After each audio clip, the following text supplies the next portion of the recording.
rád niekedy zahral.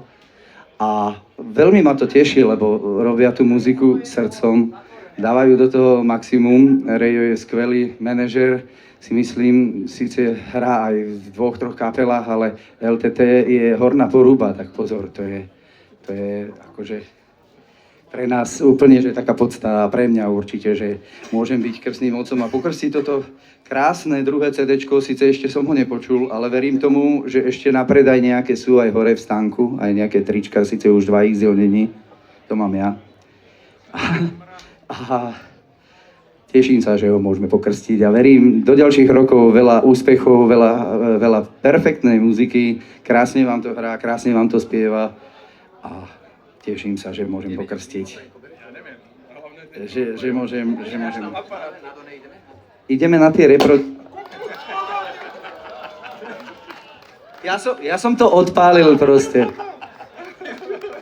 Neviem, či si máme aj čo naliať, ale vyzerá, že áno. Ja viem, ale ja ti tých 100 eur dám, až ti budú chýbať. Myslím, že sme nič netrafili, dôležité. Čo? Moje oko. Polieja CDčka. Takže polievam symbolicky. Tak čo budeme potom piť? Dobre. Všetko dobré do ďalšej muziky. Kapela LTT Horná Poruba! Veľký potlesk!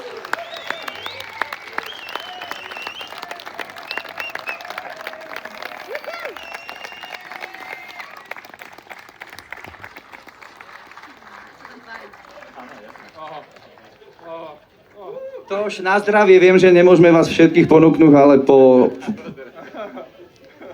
ale po vystúpení LTT určite si budete môcť s nami dať spolu tam v páre niekde nejaký štamprlík, nejakého pražívca. Takže na zdravíčko všetkým a kapela LTT zvlášť, nech tvoria takúto krásnu muziku. Milujeme ich.